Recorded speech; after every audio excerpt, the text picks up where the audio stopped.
നമസ്കാരം. ഈ മണിക്കൂറിലെ പ്രധാനപ്പെട്ട വാർത്തയിലേക്ക് ആദ്യം.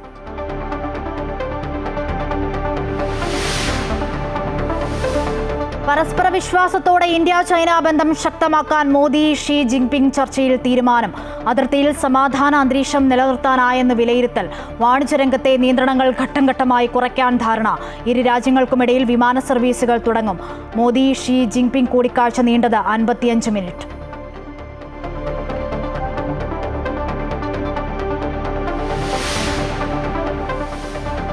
ദുഷ്കരമായ സമയങ്ങളിൽ മനുഷ്യത്വത്തിന് മുൻഗണന നൽകിയ ഓരോ പൗരനും ഹൃദയപൂർവ്വം നന്ദിയെന്ന് മൻ കി ബാത്തിൽ പ്രധാനമന്ത്രി നരേന്ദ്രമോദി.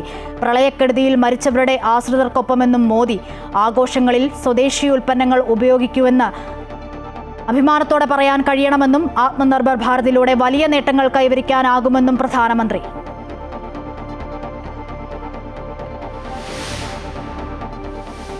ഹിമാചൽ പ്രദേശിലെ മിന്നൽ പ്രളയത്തിൽ കുടുങ്ങിക്കിടക്കുന്നവരിൽ മലയാളികളും. 25 പേരടങ്ങുന്ന സംഘം കുടുങ്ങിക്കിടക്കുന്നത് കൽപ്പ പ്രദേശത്ത്.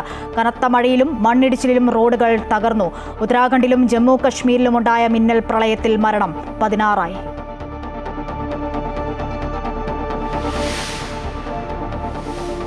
കടകംപള്ളി സുരേന്ദ്രൻ MLA-ക്കെതിരെ DGPക്ക് പരാതി. മന്ത്രിയായിരുന്നപ്പോൾ സ്ത്രീകളോട് മോശമായി പെരുമാറിയെന്ന ആക്ഷേപം.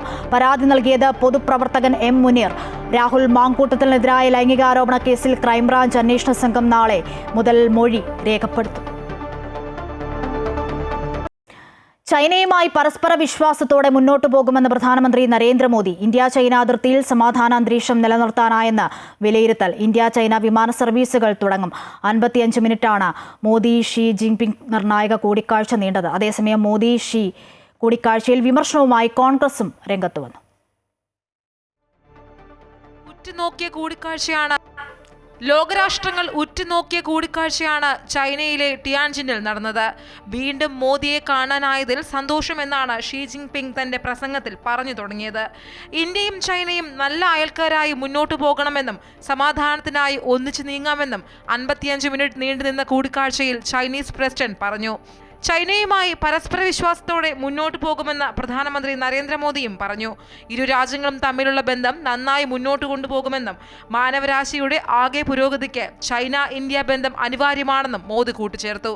അതിർത്തി തർക്കം പരിഹരിക്കാനുള്ള ചർച്ചകളും ഇന്ത്യ ചൈന സർവീസുകൾ പുനരാരംഭിക്കാനും 55 മിനിറ്റ് നീണ്ടുനിന്ന കൂടിക്കാഴ്ചയിൽ ധാരണയായി. ഇന്ത്യ ചൈന അതിർത്തിയിൽ ശാന്തമായ അന്തരീക്ഷമാണെന്നും ഇരു രാജ്യങ്ങളുടെയും സൗഹൃദം മുന്നോട്ട് കൊണ്ടുപോകേണ്ടത് 280 കോടി ജനങ്ങളുടെ ക്ഷേമത്തിന് പ്രധാനമാണെന്നും മോദി പറഞ്ഞു. ദേശീയ സുരക്ഷാ ഉപദേഷ്ടാവ് അജിത് ഡോവൽ, വിദേശകാര്യ സെക്രട്ടറി വിക്രം മിശ്രി എന്നിവർ മോദിക്കൊപ്പം ചർച്ചയിൽ പങ്കെടുത്തു. ചൈനീസ് വിദേശകാര്യമന്ത്രിയും വാണിജ്യമന്ത്രിയും ചർച്ചയിൽ പങ്കാളികളായി. 7 കൊല്ലത്തിന് ശേഷമാണ് ചൈനയിൽ ഇരു നേതാക്കൾക്കുമിടയിൽ ചർച്ച നടന്നത്. ഷാങ്ഹായ് ഉച്ചകോടിക്ക് മുന്നോടിയായാണ് മോദി ഷീ കൂടിക്കാഴ്ച നടന്നത്. US-ന്റെ തീരുവ യുദ്ധം നിലനിൽക്കുന്ന സാഹചര്യത്തിൽ ഇരു രാജ്യങ്ങളുടെയും കൂടിക്കാഴ്ച ഗുണകരമാകുമെന്ന നിലപാടിലാണ് ലോകരാഷ്ട്രങ്ങൾ. അതേസമയം മോദി ഷീ കൂടിക്കാഴ്ചയിൽ വിമർശനവുമായി കോൺഗ്രസും രംഗത്ത് വന്നു. ഗാൽവാനിൽ 20 സൈനികരുടെ ജീവനെടുത്തത് ചൈനയാണെന്നും ഇന്ത്യ പാക് സംഘർഷ സമയത്ത് പാകിസ്ഥാനെയും ചൈന പിന്തുണച്ചു എന്നും കോൺഗ്രസ് ആരോപിച്ചു. News desk Amrita TV. പ്രളയം നാശം വിതച്ച ജമ്മു കശ്മീർ, ഉത്തരാഖണ്ഡ്, പഞ്ചാബ് ഉൾപ്പെടെ വിവിധ സംസ്ഥാനങ്ങളിൽ രക്ഷാപ്രവർത്തനം നടത്തിയവർക്ക് പ്രധാനമന്ത്രിയുടെ അഭിനന്ദനം. ദുഷ്കരമായ സമയങ്ങളിൽ മനുഷ്യത്വത്തിന് മുൻഗണന നൽകിയ ഓരോ പൗരനും ഞാൻ ഹൃദയപൂർവ്വം നന്ദി പറയുന്നുവെന്ന് മോദി പറഞ്ഞു. റേഡിയോ സംപ്രേഷണ പരിപാടിയായ മൻ കി ബാത്തിലൂടെയാണ് ദുരന്തമുഖത്ത് പ്രവർത്തിച്ചവരെ അഭിനന്ദിച്ചത്. ദേശീയ ദുരന്ത നിവാരണ സേനയും സംസ്ഥാനത്തെ ദുരന്ത നിവാരണ വിഭാഗങ്ങളും ജനങ്ങളുടെ ജീവൻ രക്ഷിക്കാൻ രാവും പകലുമില്ലാതെ പ്രയത്നിക്കുന്നുവെന്നും മോദി കൂട്ടിച്ചേർത്തു. ആഘോഷത്തിന്റെ സമയങ്ങളാണിപ്പോൾ. അവിടെയെല്ലാം രാജ്യത്തിന്റെ സ്വന്തം ഉൽപ്പന്നങ്ങൾ ഉപയോഗിക്കണമെന്ന് പ്രധാനമന്ത്രി പറഞ്ഞു. സ്വദേശി ഉൽപ്പന്നങ്ങൾ ഉപയോഗിക്കുന്നു എന്ന് അഭിമാനത്തോടെ പറയാൻ കഴിയണമെന്നും അദ്ദേഹം പറഞ്ഞു.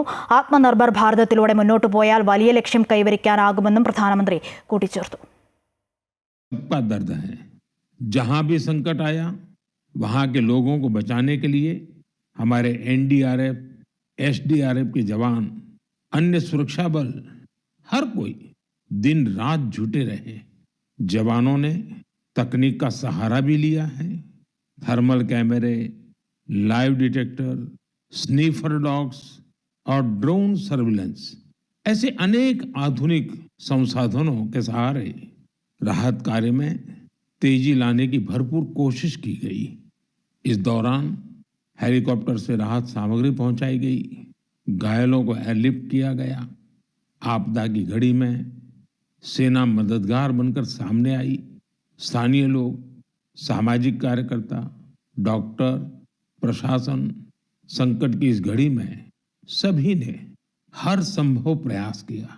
मैं ऐसे हर नागरिक को हृदय से धन्यवाद देता हूं, जिन्होंने इस कठिन समय में मानवीयता को सबसे ऊपर रखा हुआ है।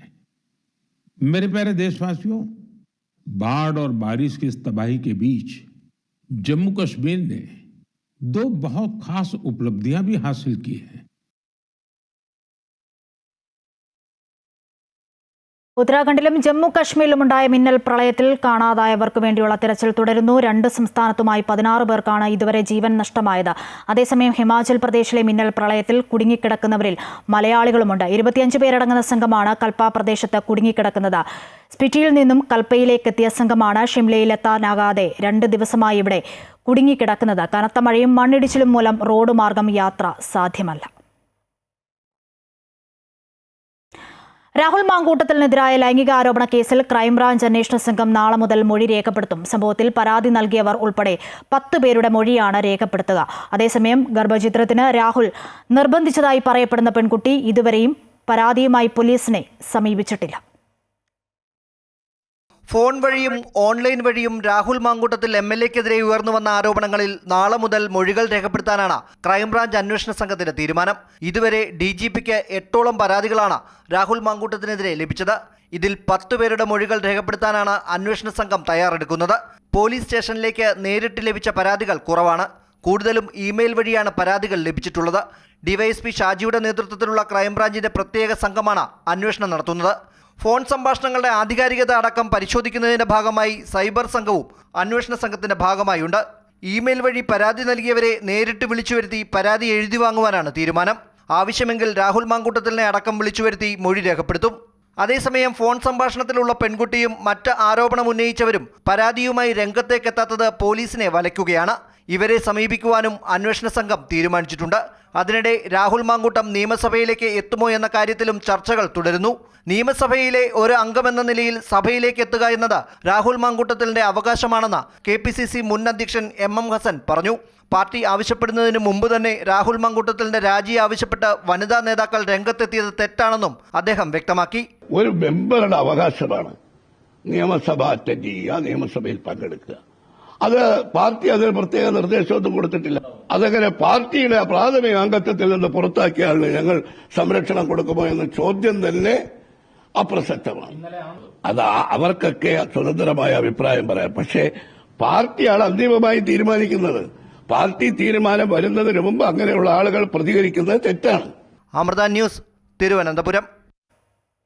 സംസ്ഥാനത്തിന്റെ വികസന കുതിപ്പിൽ പുതിയ അധ്യായത്തിന് തുടക്കമിട്ടുകൊണ്ട് ആനക്കാംപൊയിൽ കള്ളാടി മേപ്പാടി തുരങ്കപാത യാഥാർത്ഥ്യമാകുന്നു. പദ്ധതിയുടെ നിർമ്മാണ ഉദ്ഘാടനം മുഖ്യമന്ത്രി പിണറായി വിജയൻ നിർവഹിച്ചു. പദ്ധതി പൂർത്തിയാക്കുന്നതോടെ ആനക്കാംപൊയിൽ നിന്നും 22 കിലോമീറ്റർ യാത്ര ചെയ്താൽ മേപ്പാടിയിലെത്താൻ കഴിയും. ചുരം യാത്ര ദുരിതത്തിനും ഇതോടെ അറുതിയാകും.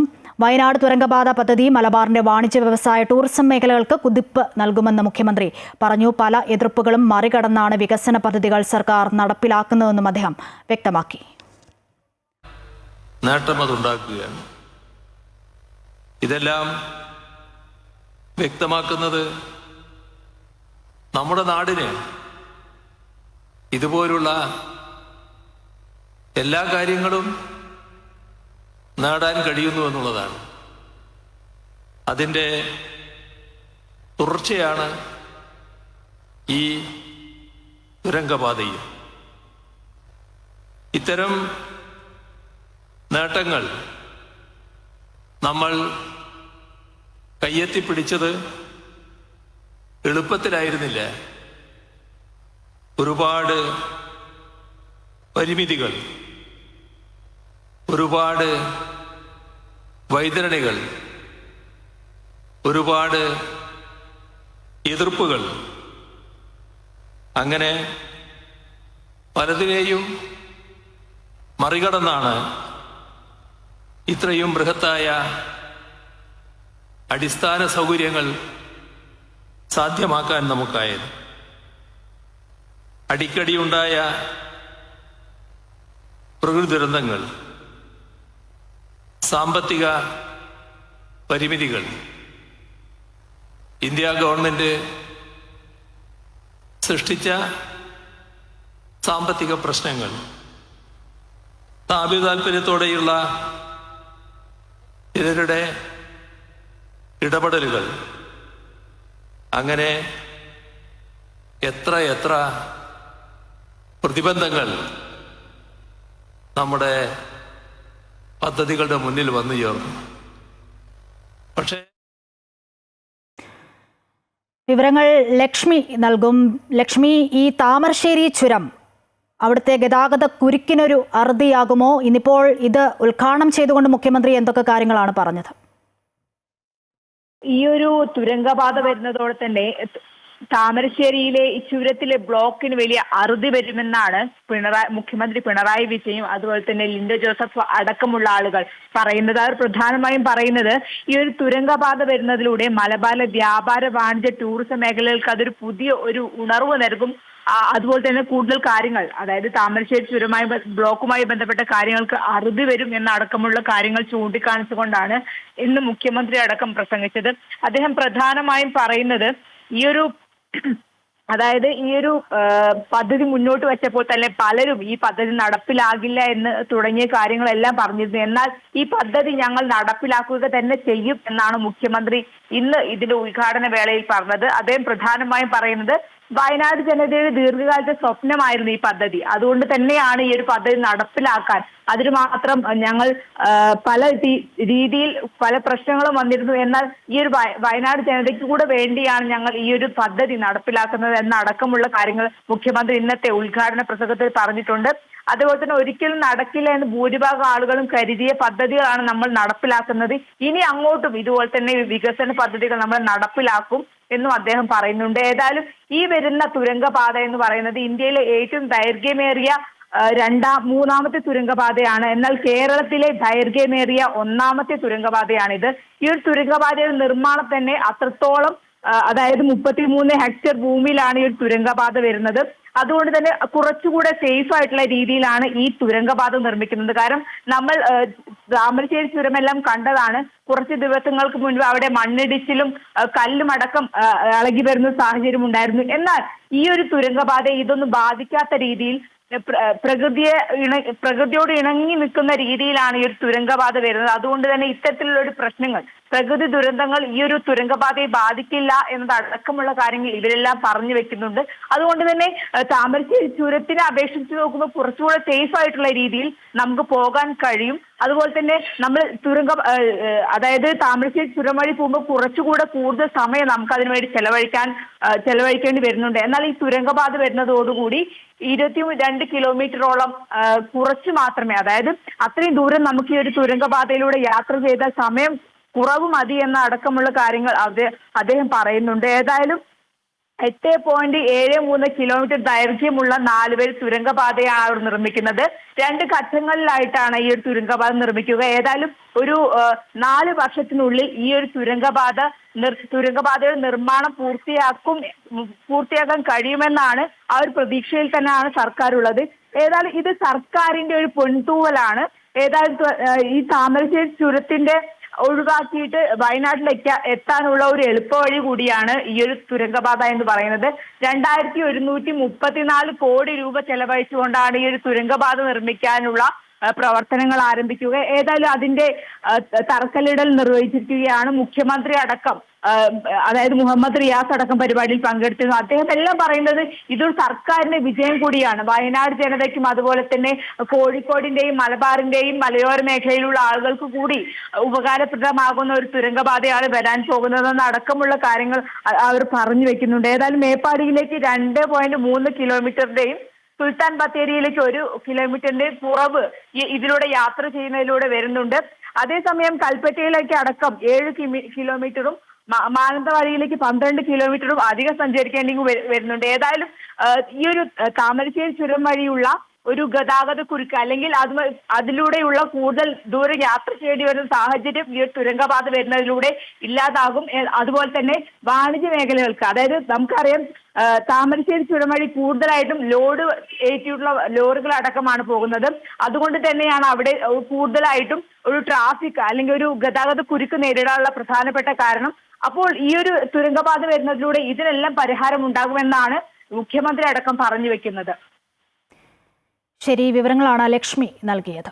ഷാർജയിലെ ഫ്ളാറ്റിൽ ദുരൂഹ സാഹചര്യത്തിൽ ആത്മഹത്യ ചെയ്ത നിലയിൽ കാണപ്പെട്ട അതുല്യയെ ഭർത്താവ് സതീഷ് കൊലപ്പെടുത്തുമെന്ന് പറയുന്ന വീഡിയോ സന്ദേശം പുറത്തുവന്നു. മദ്യപിച്ച ശേഷം അതുല്യയെ ക്രൂരമായി മർദ്ദിക്കുന്നതും ദൃശ്യങ്ങളിലുണ്ട്. ഭർത്താവ് സതീഷിനൊപ്പം താമസിച്ചിരുന്ന അതുല്യയെ ഇക്കഴിഞ്ഞ ജൂലൈ 19-നാണ് ആത്മഹത്യ ചെയ്ത നിലയിൽ കണ്ടെത്തിയത്. മരണം നടക്കുന്നതിന് ദിവസങ്ങൾക്ക് മുൻപ് അതുല്യ ചിത്രീകരിച്ചെന്ന് പറയപ്പെടുന്ന ദൃശ്യങ്ങളിലാണ് സതീഷ് കൊലപ്പെടുത്തുമെന്ന് പറയുന്നത്. 10 വർഷം പീഡനം അനുഭവിച്ചെന്നും വീഡിയോയിൽ അതുല്യ പറയുന്നു. അതുല്യയുടെ മരണം കൊലപാതകമാണെന്ന വാദത്തിൽ ഉറച്ചു നിൽക്കുകയാണ് കുടുംബം. നിലവിൽ പ്രതി സതീഷ് ഇടക്കാല മുൻകൂർ ജാമ്യത്തിലാണ്. കോതമംഗലത്ത് കിണറ്റിൽ വീണ കാട്ടാനയെ രക്ഷപ്പെടുത്തി. നാട്ടുകാരുടെ പ്രതിഷേധം അവസാനിച്ചതോടെയാണ് രക്ഷാപ്രവർത്തനം വീണ്ടും ആരംഭിച്ചത്. വന്യമൃഗശല്യം തടയാൻ പ്രദേശത്ത് ഫെൻസിംഗ് സ്ഥാപിക്കുമെന്ന ജില്ലാ കളക്ടറുടെ ഉറപ്പിന്റെ അടിസ്ഥാനത്തിലായിരുന്നു പ്രതിഷേധം അവസാനിപ്പിച്ചത്. മദപ്പാടിലായിരുന്ന ആനയെ അഴിക്കുന്നതിനിടെ പാപ്പാനെ കുത്തി പരിക്കേൽപ്പിച്ചു. ഹരിപ്പാട് സ്കന്ദനാണ് രണ്ടാം പാപ്പാൻ. കരുനാഗപ്പള്ളി സ്വദേശി മണികണ്ഠനെ കുത്തിയത്. ഗുരുതരമായി പരിക്കേറ്റ ഇയാളെ തിരുവല്ലയിലെ സ്വകാര്യ ആശുപത്രിയിൽ പ്രവേശിപ്പിച്ചു. ആനയെ അഴിക്കാൻ മുകളിൽ കയറിയ പാപ്പാനെ കുലുക്കി താഴെയിട്ട് കുത്തുകയായിരുന്നു. മുൻമന്ത്രി കടകംപള്ളി സുരേന്ദ്രനെതിരെ DGPക്ക് പരാതി. മന്ത്രിയായിരുന്നപ്പോൾ സ്ത്രീകളോട് മോശമായി പെരുമാറിയതായി ആണ് പരാതിയിലുള്ളത്. പൊതുപ്രവർത്തകനായ മുനീറാണ് പരാതി നൽകിയത്. ആരോപണം ഉന്നയിച്ചവരിൽ നിന്നും മൊഴിയെടുത്ത് നടപടിയെടുക്കണമെന്നും പരാതിയിൽ പറയുന്നു. ചാനലുകളിൽ വെളിപ്പെടുത്തിയത് അന്വേഷിക്കണം. പുറത്തു വന്ന ഫോൺ സംഭാഷണങ്ങൾ ഇതിന് തെളിവാണെന്നും പരാതിക്കാരൻ ആരോപിക്കുന്നു. കൃഷി വകുപ്പ് പ്രിൻസിപ്പൽ സെക്രട്ടറി സ്ഥാനത്തു നിന്നും തന്നെ നീക്കിയ സർക്കാർ തീരുമാനത്തിനെതിരെ കേന്ദ്ര അഡ്മിനിസ്ട്രേറ്റീവ് ട്രിബ്യൂണലിന് പരാതി നൽകാനൊരുങ്ങി B. അശോക് IAS. KTDAFCയുടെ ചെയർമാൻ സ്ഥാനത്തേക്കാണ് B. അശോകിനെ മാറ്റി നിയമിച്ചത്. സെപ്റ്റംബർ 8 വരെ അവധിയിൽ പ്രവേശിച്ച അശോക് ഈ ചുമതല ഏറ്റെടുക്കില്ല. കൃഷിവകുപ്പ് പ്രിൻസിപ്പൽ സെക്രട്ടറിയായിരുന്ന B. അശോക് IAS സർക്കാരിനെതിരെ കേന്ദ്ര അഡ്മിനിസ്ട്രേറ്റീവ് ട്രൈബ്യൂണലിനെ വീണ്ടും സമീപിക്കാനൊരുങ്ങുകയാണ്. കേര പദ്ധതി വിവാദത്തെ തുടർന്നാണ് കൃഷിവകുപ്പ് പ്രിൻസിപ്പൽ സെക്രട്ടറി സ്ഥാനത്തു നിന്നും B. അശോകിനെ മാറ്റി പകരം ചുമതല ടിങ്കു ബിസ്വാലിന് നൽകി സർക്കാർ ഉത്തരവിറക്കിയത്. കേര പദ്ധതിയുമായി ബന്ധപ്പെട്ട സർക്കാർ രേഖ ചോർന്നതിൽ അന്വേഷണ ചുമതല B. അശോകിനായിരുന്നു. ലോകബാങ്ക് ഇമെയിൽ ചോർച്ചയിൽ മുഖ്യമന്ത്രിയുടെ ഓഫീസിനെ പ്രതിരോധത്തിലാക്കുന്നതായിരുന്നു B. അശോകിന്റെ റിപ്പോർട്ട്. ഇതിനു പിന്നാലെയാണ് സ്ഥാനം നഷ്ടമായത്. പകരം KTDFC ചെയർമാൻ പദവി നൽകിയെങ്കിലും ഇത് ഏറ്റെടുക്കില്ല. സെപ്റ്റംബർ 8 വരെ അദ്ദേഹം അവധിയിൽ പ്രവേശിച്ചിരിക്കുകയാണ്. തന്റെ പദവി മാറ്റിയതിനെതിരെ കേന്ദ്ര അഡ്മിനിസ്ട്രേറ്റീവ് ട്രൈബ്യൂണലിനെ സമീപിക്കാനാണ് അദ്ദേഹത്തിന്റെ തീരുമാനം. നേരത്തെ തദ്ദേശഭരണ പരിഷ്കരണ കമ്മീഷണർ പദവിയിലേക്ക് മാറ്റിയതിനെ B. അശോക് ചോദ്യം ചെയ്തിരുന്നു. സെൻട്രൽ അഡ്മിനിസ്ട്രേറ്റീവ് ട്രൈബ്യൂണൽ ഈ ഉത്തരവ് റദ്ദാക്കുകയും ചെയ്തു. ഇതിനുശേഷമാണ് മറ്റൊരു പദവിയിലേക്ക് B. അശോകിന് സർക്കാർ ഡെപ്യൂട്ടേഷൻ നൽകിയിരിക്കുന്നത്. അമൃത ന്യൂസ്, തിരുവനന്തപുരം. കേരള സർവകലാശാല 4ാം വർഷ BA 1ാം സെമസ്റ്ററിൽ പബ്ലോ നിരുതയുടെ പേരിൽ ChatGPT ടൂൾ ഉപയോഗിച്ച് തയ്യാറാക്കിയ കവിത ഇടം പിടിച്ചതിൽ ബോർഡ് ഓഫ് സ്റ്റഡീസ് ചെയർമാനോട് വൈസ് ചാൻസലർ അടിയന്തര റിപ്പോർട്ട് തേടി. ഏത് സാഹചര്യത്തിലാണ് ഇങ്ങനെയൊരു അബദ്ധം സിലബസിൽ സംഭവിച്ചതെന്ന് വിശദീകരിക്കണം. English You Are a Language എന്ന കവിതയാണ് വിവാദമായത്. സിലബസിൽ ഈ കവിത ഉൾപ്പെടുത്തിയെന്ന് മാത്രമല്ല, പരീക്ഷയിൽ കവിതയെ ആസ്പദമാക്കി ചോദ്യവും ഉണ്ടായിരുന്നു. ഇത് സംബന്ധിച്ച് കൂടുതൽ വിവരങ്ങൾ തേടിയ അധ്യാപകരാണ് നിരുത ഇങ്ങനെയൊരു കവിത എഴുതിയിട്ടില്ലെന്നും ALലൂടെ നിർമ്മിച്ച കവിതയാണ് നിരുതയുടെ പേരിൽ ഉൾപ്പെടുത്തിയതെന്നും കണ്ടെത്തിയത്. സംഭവത്തിൽ അന്വേഷണം ആവശ്യപ്പെട്ട വൈസ് ചാൻസലർക്ക് പരാതി ലഭിച്ചിരുന്നു. വേടനെക്കുറിച്ചുള്ള ഭാഗങ്ങളും സിലബസിൽ ഉൾപ്പെടുത്തിയതിൽ ബോർഡ് ഓഫ് സ്റ്റഡീസ് ചെയർമാൻ വിശദീകരണം നൽകണമെന്നും വൈസ് ചാൻസലർ ആവശ്യപ്പെട്ടു. കണ്ണൂർ കണ്ണപുരം സ്ഫോടനക്കേസിൽ അറസ്റ്റിലായ പ്രതി അനൂപ് മാലിക്കിനെ വിശദമായി ചോദ്യം ചെയ്യാൻ അന്വേഷണ സംഘത്തിന്റെ തീരുമാനം. വെടിമരുന്നുൾപ്പെടെ എവിടെ നിന്ന് ലഭിച്ചുവെന്നും സ്ഫോടക വസ്തുക്കൾ സൂക്ഷിച്ചത് എന്തിനെന്നുമുള്ള വിവരങ്ങൾ തേടാനാണ് പോലീസിന്റെ തീരുമാനം. അനധികൃത പടക്ക നിർമ്മാണത്തിന് പിന്നിൽ കൂടുതൽ പങ്കാളികളുണ്ടോ എന്നതും അന്വേഷണത്തിന്റെ പരിധിയിലുണ്ട്. ഉത്സവകാലമല്ലാതിരുന്നിട്ടും ആർക്കു വേണ്ടിയാണ് സ്ഫോടക വസ്തുക്കൾ നിർമ്മിച്ചതെന്നും അന്വേഷണ പരിധിയിലുണ്ട്. മംഗലാപുരത്തേക്ക് കടക്കാൻ ശ്രമിക്കുന്നതിനിടെ കാഞ്ഞങ്ങാട് നിന്നുമാണ് ഇന്നലെ വൈകിട്ട് പ്രതിയെ പോലീസ് പിടികൂടുന്നത്. പ്രതിയെ സംഭവ സ്ഥലത്ത് കൊണ്ടുവന്ന് തെളിവെടുപ്പ് നടത്തും. ആഗോള അയ്യപ്പ സംഗമത്തിന് പൂർണ്ണമായി പിന്തുണ നൽകുന്നുവെന്ന് SNDP യോഗം ജനറൽ സെക്രട്ടറി വെള്ളാപ്പള്ളി നടേശൻ. കേരളത്തിന്റെ സാമൂഹിക സാമ്പത്തിക വളർച്ചയ്ക്ക് സംഗമം നല്ലതാണ്. ഇത് വിശ്വാസത്തിന്റെയും വിശ്വാസം ഇല്ലായ്മയുടെയും പ്രശ്നമല്ലെന്നും സ്ത്രീ പ്രവേശനത്തെ SNDP പിന്തുണയ്ക്കുന്നില്ലെന്നും വെള്ളാപ്പള്ളി വ്യക്തമാക്കി. അയ്യപ്പന്റെ കീർത്തനങ്ങളും മറ്റു പലതും വിറ്റുപീവനം നടത്തുന്ന ആയിരക്കണക്കാണ് ആളുകൾ. അവർക്ക് ഇതൊരു വലിയൊരു പ്രചോദനമാണ്, ജീവിതമാർഗമാണ്. സാമൂഹിക സാമ്പത്തികമായ വളർച്ചയ്ക്ക് കൂടി സഹായകരമാകും എന്ന് വിശ്വസിക്കുന്ന ഒരാളാണ് ഞാൻ. ശബരിമല സ്ത്രീപ്രവേശനം അത് കഴിഞ്ഞ അധ്യായമല്ലേ, അധ്യായം കഴിഞ്ഞു. സ്ത്രീപ്രവേശനം പാടില്ല എന്നുള്ളതാണ് ഞങ്ങളുടെയൊക്കെ അഭിപ്രായങ്ങൾ. മാത്രമല്ല സ്ത്രീപ്രവേശനം എന്നൊരു അജണ്ട ഇന്ന് സർക്കാരിനില്ല, ദേവസ്വം ബോർഡിനില്ല. അത് വേണ്ട എന്നുള്ള അഭിപ്രായമാണ് ഞങ്ങൾക്ക് ഉള്ളത്. ഇഷ്ടമില്ലാത്ത അച്ചു തൊട്ടതെല്ലാം കുറ്റമാണ്. വിശ്വാസവും അവിശ്വാസവും ഓരോരുടെ മനസ്സിലാണ്. അങ്ങനെയുണ്ടെങ്കിൽ കമ്മ്യൂണിസ്റ്റുകാരെല്ലാം വിശ്വാസമില്ലാത്തവരാണെന്ന് പറഞ്ഞിട്ട് ഈ ശബരിമല പോണത് ആരാണ്? മുഴുവൻ 99% കമ്മ്യൂണിസ്റ്റുകാരാണ്. വോട്ടർ പട്ടിക ക്രമക്കേട്, വോട്ട് മോഷണം എന്നിവയ്ക്കെതിരെ ബീഹാറിൽ പ്രതിപക്ഷ നേതാവ് രാഹുൽ ഗാന്ധി നടത്തിയ വോട്ടർ അധികാർ യാത്രയുടെ സമാപനം നാളെ. പട്നയിൽ മഹാറാലിയോടെ യാത്ര സമാപിക്കും. ഇന്ത്യ സഖ്യത്തിലെ പ്രധാന നേതാക്കൾ പൊതുസമ്മേളനത്തിൽ പങ്കെടുക്കും. ഗാന്ധി മൈതാനത്ത് നിന്നും അംബേദ്കർ സ്മാരകം വരെയാണ് റാലി.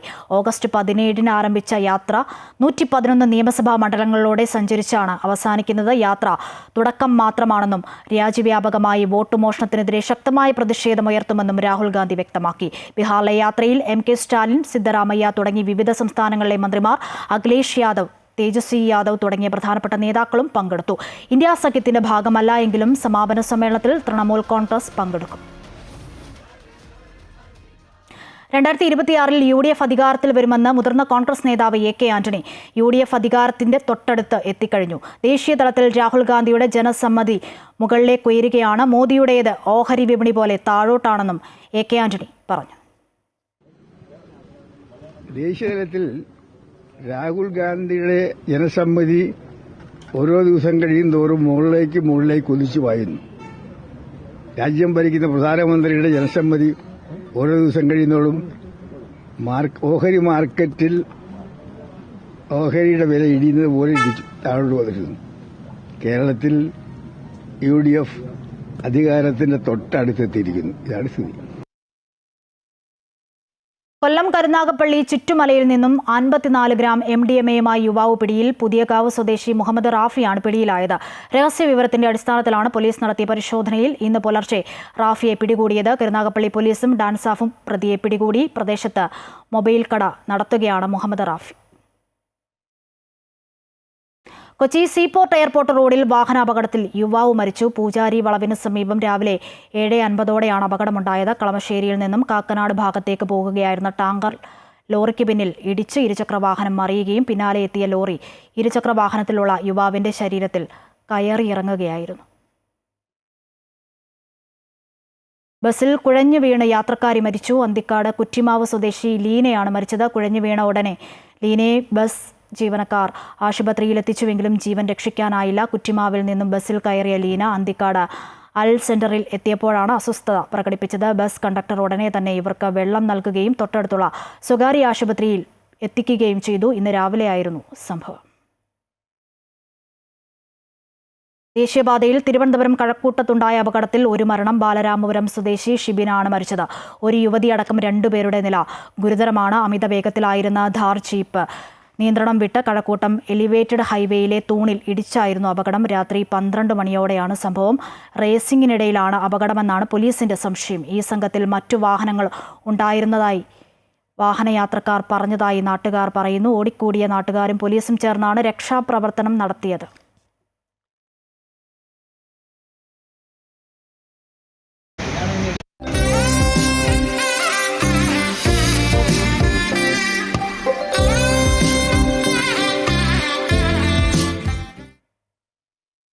ഓണത്തെ വരവേൽക്കാൻ പൂക്കൾക്കായി മലയാളി തമിഴ്നാടിനെ ആശ്രയിക്കണമെന്ന പരാതി പണ്ടുമുതലേ ഉള്ളതാണ്. ഇതിന് പരിഹാരം കാണാൻ ഇടുക്കി സേനാപതിയിൽ 2 സുഹൃത്തുക്കൾ പരീക്ഷണാടിസ്ഥാനത്തിൽ നടത്തിയ പൂക്കൃഷി വൻ വിജയം. ഇത്തവണ സേനാപതിയിലെ പൂക്കളും പൂക്കളങ്ങളിൽ വിസ്മയക്കാഴ്ച ഒരുക്കും.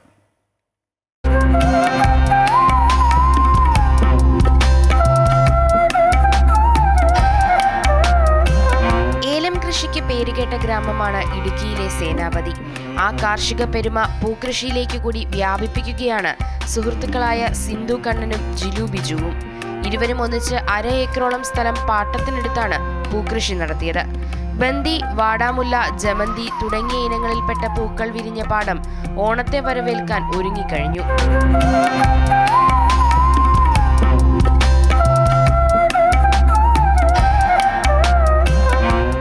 മുൻപ് നെൽകൃഷി ഇറക്കിയിരുന്ന പാടം തരിശായതോടെ ഇവർ പാട്ടത്തിനെടുത്ത് പരീക്ഷണാടിസ്ഥാനത്തിൽ പൂക്കൃഷി നടത്തുകയായിരുന്നു. ഇത് ബാംഗ്ലൂർ ഹൊസൂരിൽ നിന്നാണ് ഇതിൻ്റെ തൈകൾ വന്നത്. ഇത് യൂട്യൂബിൽ കണ്ടാണ് അവരെ വിളിച്ചതും ആ ഒരു ഫാമുകാരെ വിളിച്ചതും. അവരാണ് 20 ദിവസം പ്രായമായ തൈ നമുക്ക് ഇവിടെ എത്തിച്ചു തന്നത്. ഇപ്പോൾ ഇതുവരെ ചെയ്തിട്ടുള്ള കൃഷി രീതികളെല്ലാം അവർ പറഞ്ഞ രീതിയിലാണ് ചെയ്തത്. നിലം ഒരുക്കിയതും ചെടി നട്ടതും വളവിട്ടതും ഇതുവരെയുള്ളത്.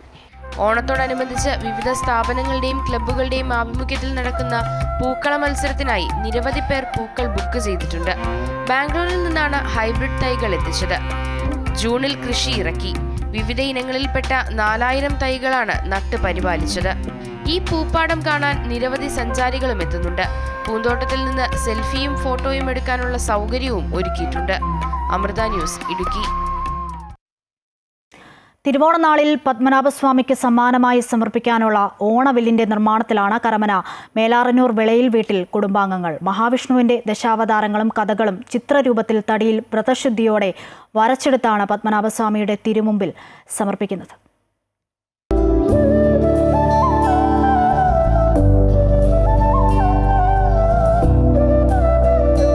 ഓണനാളിൽ പ്രജകളെ കാണാനെത്തുന്ന മഹാബലിക്ക് മഹാവിഷ്ണുവിന്റെ ദശാവതാരങ്ങൾ ദർശിക്കുന്നതിനായി പ്രപഞ്ചശില്പിയായ വിശ്വകർമാവ് മഹാവിഷ്ണുവിന്റെ ദശാവതാരങ്ങൾ ചിത്രങ്ങളുടെ രൂപത്തിലാക്കി മഹാവിഷ്ണുവിന് മുന്നിൽ സമർപ്പിച്ചു എന്നാണ് ഐതിഹ്യം. ഇതിന്റെ പിന്തുടർച്ചക്കാരായി കരമന മേലാറന്നൂർ വിളയിൽ വീട്ടിൽ കുടുംബാംഗങ്ങൾ കാരണവർ ബിൻകുമാർ ആചാര്യയുടെ നേതൃത്വത്തിലാണ് ഇത്തവണയും ഓണവില്ല് തയ്യാറാക്കുന്നത്. ദേവഗണത്തിൽപ്പെട്ട കടമ്പ് മഹാഗണി വൃക്ഷങ്ങളിൽ 3 വലുപ്പത്തിലുള്ള വില്ലുകളാണ് തയ്യാറാക്കുക. വലുതിൽ അനന്തശയനം, ഇടത്തരത്തിൽ ദശാവതാരം, ശ്രീരാമ പട്ടാഭിഷേകം, ചെറിയ വില്ലിൽ ശ്രീകൃഷ്ണ അവതാര ലീലകളും വിനായകനുമാണ് വരയ്ക്കുക. തലമുറകളായിട്ട് ഈ നമ്മുടെ വിശ്വകർമ്മ സമുദായത്തിൽപ്പെട്ട ആൾക്കാർ തന്നെയാണ് ഇത് സമർപ്പിച്ചുകൊണ്ടിരിക്കുന്നത്. ഞങ്ങളിത് 8 തലമുറകൾ കൊണ്ട് ഒരേ കുടുംബത്തിൽ നിന്നും 8 തലമുറകളായിട്ട് ഇപ്പോൾ പത്മനാഭസ്വാമി ക്ഷേത്രത്തിൽ സമർപ്പിച്ചു വരുന്നുണ്ട്. പാരമ്പര്യമായൊരു കലയാണ് ഈ ഓണവില്ല് എന്ന് പറഞ്ഞു കഴിഞ്ഞാൽ. ഓണവില്ല് കുടുംബത്തിൽ വ്രതശുദ്ധിയോടുകൂടി മൂലമന്ത്രങ്ങളൊക്കെ ചൊല്ലി തയ്യാറാക്കി ഭഗവാന്റെ മുമ്പ് സമർപ്പിക്കുന്നതാണ്. അപ്രകാരം സൃഷ്ടിച്ചെടുക്കുന്ന ഒന്ന് മാത്രമേ ഓണവില്ലാകുകയുള്ളൂ. ഭഗവാന്റെ ജന്മനക്ഷത്രത്തിൽ സമ്മാനമായിട്ട് സമർപ്പിക്കുന്ന ഏക സമ്മാനമാണ് ഈ പള്ളിവില്ലെന്ന ഓണവില്ല്. തിരുവോണ ദിവസം 6 ജോഡിയുള്ള 12 ഓണവില്ലുകൾ പത്മനാഭസ്വാമി ക്ഷേത്രത്തിൽ സമർപ്പിക്കും. 3 അടിയിൽ തീർക്കുന്ന പത്മനാഭസ്വാമിയുടെ ചിത്രമുള്ള അനന്ത ചൈതന്യവില്ലാണ് ഇത്തവണത്തെ പ്രത്യേകത. ഓണവില്ല് കുടുംബം എന്ന പേരോടെ പത്മനാഭസ്വാമിക്ക് വേണ്ടിയുള്ള പള്ളിവില്ലിന്റെ നിർമ്മാണം തുടരാനാകുന്നത് സുഹൃതമായി കാണുകയാണ് വിളയിൽ വീട്ടിൽ കുടുംബാംഗങ്ങൾ. ക്യാമറമാൻ അനിൽകുമാറിനൊപ്പം രജിത് കുമാർ, അമൃത ന്യൂസ്, തിരുവനന്തപുരം.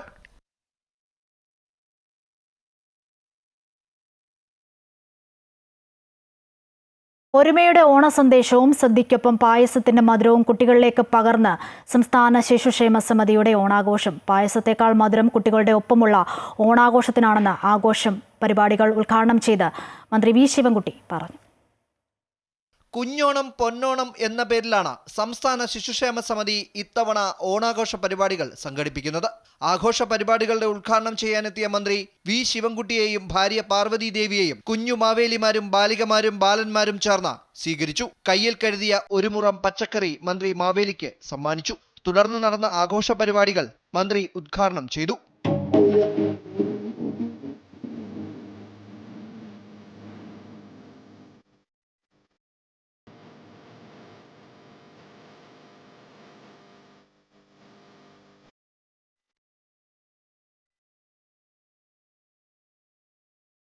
കുട്ടികൾ അണിയിച്ചൊരുക്കിയ ഓണാഘോഷ പരിപാടികളും കണ്ട് അവർക്കൊപ്പം സദ്യ കഴിക്കാനായി ഡൈനിങ് ഹാളിലേക്ക് മന്ത്രിയും കുടുംബവും എത്തി. കുഞ്ഞുങ്ങൾക്ക് സന്തോഷം, എനിക്കും അങ്ങേറ്റത്തെ സന്തോഷം. ഭക്ഷണത്തെക്കാളെ ഈ കുട്ടികളോടൊപ്പം ഇരുന്ന് ഭക്ഷണം കഴിച്ചു എന്നുള്ളതാണ് ഏറ്റവും മധുരം എന്ന് പറയുന്നത്. അവർ തന്ന പായസത്തെക്കാൾ മധുരം എന്ന് പറഞ്ഞാൽ ഈ മക്കളോടൊപ്പം ഇരുന്ന് കഴിച്ചു എന്നുള്ളതാണ്. ശിശുക്ഷേമ സമിതിയുടെ നേതൃത്വത്തിൽ 7-ാം തീയതി വരെ എല്ലാ ജില്ലാ കേന്ദ്രങ്ങളിലും ഓണാഘോഷ പരിപാടികൾ നടക്കുമെന്ന് സമിതി general secretary GL Arun Gopi പറഞ്ഞു. എല്ലാ ആഘോഷങ്ങളും കുട്ടികളുടേതാണ്. ഇന്ന് മുതൽ 7-ാം തീയതി വരെ എല്ലായിടത്തും ഓണമായിരിക്കുമെന്നുള്ളതാണ് കുട്ടികൾക്ക്. ആട്ടവും പാട്ടും സദ്യയുമൊക്കെയായി കുട്ടികളും പൊന്നോണത്തിന്റെ സന്തോഷത്തിലാണ്.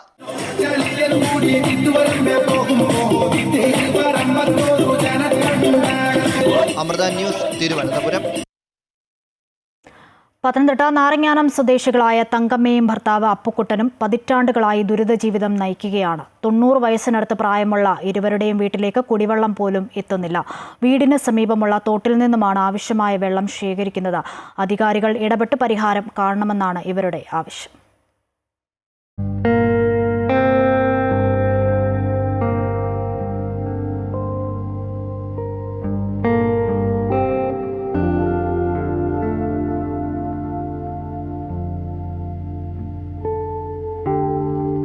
വീട്ടിലെ ആവശ്യങ്ങൾക്ക് മുതൽ കുടിക്കാൻ വരെ ഉപയോഗിക്കുന്നത് തോട്ടിലൂടെ ഒഴുകി വരുന്ന വെള്ളം.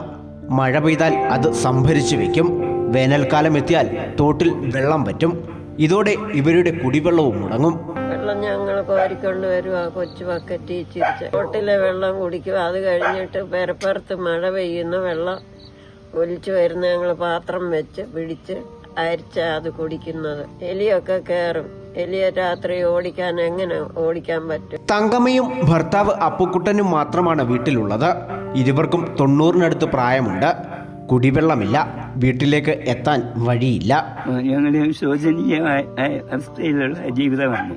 പിന്നെ വേനൽക്കാലം ആകുമ്പോഴത്തേക്ക് എവിടെങ്കിലും ദൂരെയാണെങ്കിലും ശരി 2 ചെറിയ ബക്കറ്റും കൊണ്ടുപോയി 2 പേരും കുറേശ്ശെ വെള്ളം കൊണ്ടുവരും. കഴിഞ്ഞിടയ്ക്ക് റാന്നില് അദാലത്ത് നടത്തി. ആ അദാലത്തിൽ ഞാൻ കൊണ്ടുവന്ന് കൊടുത്തതാണ്.